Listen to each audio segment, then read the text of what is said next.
اسلام نے غلاموں کو ہر وہ معاشرتی اور سماجی حق دیا جو اسلام سے پہلے کوئی تصور بھی نہیں کر سکتا تھا۔ اسلام نے نہ صرف ایسے طبقات کے لیے آواز اٹھائی بلکہ ان کے لیے تلوار بھی اٹھائی۔ مزید یہ کہ اسلام کی ابتدا بھی غلاموں اور معاشرے کے پسے ہوئے افراد کے حقوق اور ان کی آزادی سے ہی ہوئی تھی۔ ان میں ایک غلام ایسے بھی ہوئے کہ جن کو قبول اسلام کے بعد مدینہ میں امام چن لیا گیا، جن کے پیچھے حضرت عمر رضی اللہ تعالی عنہ جیسے جلیل القدر صحابی رسول بھی نماز ادا کرتے رہے۔ آج کی اس ویڈیو میں ہم اسی غلام کا قصہ بیان کرنے والے ہیں۔ ویڈیو کو اپنے دوستوں کے ساتھ صدقہ جاریہ سمجھ کر شیئر کر دیں اور چینل کو سبسکرائب کر لیں، شکریہ۔ احباب زیوکار، مدینہ کا بازار تھا۔ گرمی کی شدت اتنی زیادہ تھی کہ لوگ نڈھال ہو رہے تھے۔ ایک تاجر اپنے ساتھ ایک غلام کو لیے پریشان کھڑا تھا۔ غلام جو ابھی بچہ ہی تھا وہ بھی دھوپ میں کھڑا پسینہ پسینہ ہو رہا تھا۔ تاجر کا سارا مال اچھے داموں بک گیا تھا، بس یہ غلام ہی باقی تھا جسے خریدنے میں کوئی بھی دلچسپی نہیں دکھا رہا تھا۔ تاجر سوچ رہا تھا کہ اس غلام کو خرید کر شاید اس نے گھاٹے کا سودا کیا ہے۔ اس نے تو سوچا تھا کہ اچھا منافع ملے گا، لیکن یہاں تو اصل لاگت ملنا بھی دشوار ہو رہا تھا۔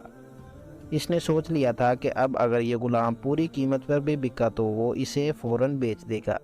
مدینہ کی ایک لڑکی کی اس غلام پر نظر پڑی تو اس نے تاجر سے پوچھا کہ یہ غلام کتنے کا بیچو گے؟ تاجر نے کہا کہ میں نے اتنے میں لیا ہے اور اتنے کا ہی دے دوں گا۔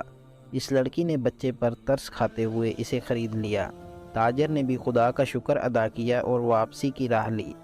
مکہ سے ابو حذیفہ مدینہ آئے تو انہیں بھی اس لڑکی کا قصہ معلوم ہوا۔ لڑکی کی رحم دلی سے متاثر ہو کر انہوں نے اس کے لیے نکاح کا پیغام بھیجا، جو قبول کر لیا گیا۔ یوں واپسی پر وہ لڑکی، جس کا نام سبیتہ بنت بیعار تھا، ان کی بیوی بن کر ان کے ہمراہ تھی، اور وہ غلام بھی مالکن کے ساتھ مکہ پہنچ گیا۔ ابو حذیفہ مکہ آ کر اپنے پرانے دوست عثمان ابن عفان رضی اللہ تعالی عنہ سے ملے تو انہیں کچھ بدلا ہوا پایا اور ان کے رویے میں سرد مہری محسوس کی۔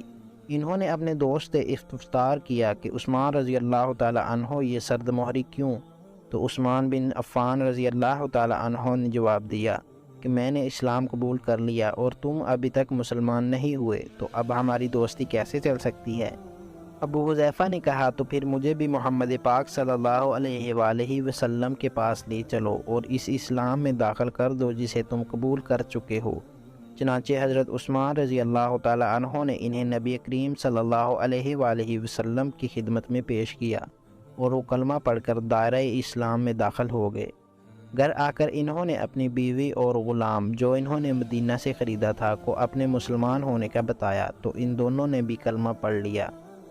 حضرت ابو حذیفہ رضی اللہ تعالی عنہ نے اس غلام سے کہا کہ چونکہ تم بھی مسلمان ہو گئے ہو اس لیے میں اب تمہیں غلام نہیں رکھ سکتا، لہٰذا میری طرف سے اب تم آزاد ہو۔ غلام نے کہا کہ آقا، میرا اب اس دنیا میں آپ دونوں کے سوا کوئی نہیں ہے، آپ نے مجھے آزاد کر دیا تو میں کہاں جاؤں گا؟ حضرت ابو حذیفہ رضی اللہ تعالی عنہ نے اس غلام کو اپنا بیٹا بنا لیا اور اپنے پاس ہی رکھ لیا۔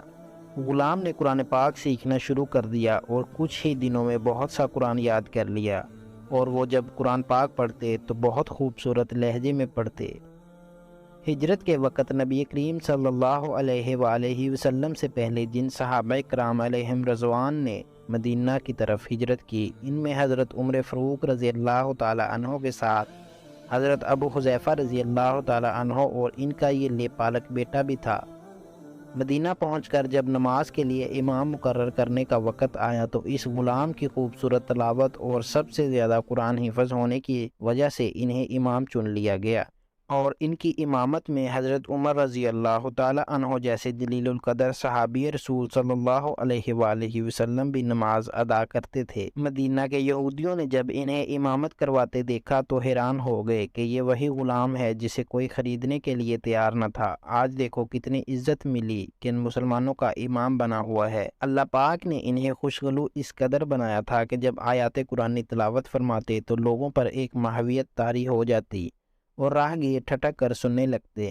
ایک دفعہ ام المومنین حضرت عائشہ صدیقہ رضی اللہ تعالی عنہ کو رسول اللہ صلی اللہ علیہ وآلہ وسلم کے پاس حاضر ہونے میں دیر ہوئی تو آپ صلی اللہ علیہ وآلہ وسلم نے توقف یعنی دیر کی وجہ پوچھی تو بولیں کہ ایک قاری تلاوت کر رہا تھا۔ اس کے سننے میں دیر ہو گئی اور خوش الحانی کی اس قدر تعریف کی کہ آن حضرت صلی اللہ علیہ وآلہ وسلم خود چادر سنبھالے ہوئے باہر تشریف لے آئے۔ دیکھا تو وہ بیٹھے تلاوت کر رہے ہیں۔ آپ صلی اللہ علیہ وآلہ وسلم خوش ہو کر فرمایا، اللہ پاک کا شکر ہے کہ اس نے تمہارے جیسے شخص کو میری امت میں بنایا۔ کیا آپ جانتے ہیں کہ یہ خوش قسمت صحابی رسول صلی اللہ علیہ وآلہ وسلم کون تھے؟ ان کا نام حضرت سالم رضی اللہ تعالی عنہ تھا، جو سالم مولی ابو حذیفہ رضی اللہ تعالی عنہ کے نام سے مشہور تھے۔ انہوں نے جنگ معطا میں جام شہادت نوش کیا۔ اللہ کی کروڑہ رحمتیں ہوں ان پر۔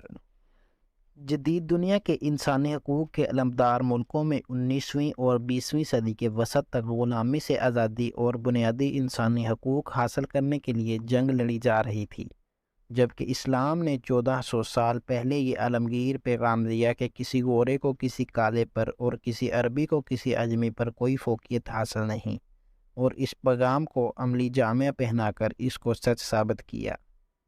اسلام کی تعلیمات میں انسانی آزادی کے بارے میں ایک تسلسل پایا جاتا ہے جو اسلام کے ہر دور میں زندہ رہا ہے، اور اسلام نے اس مشن کی تکمیل کے لیے کبھی کسی قربانی سے دریغ نہیں کیا۔ اللہ پاک سے دعا ہے کہ اللہ پاک ہمیں بھی قرآن پاک کی تلاوت کرنے اور سننے کی توفیق عطا فرمائے۔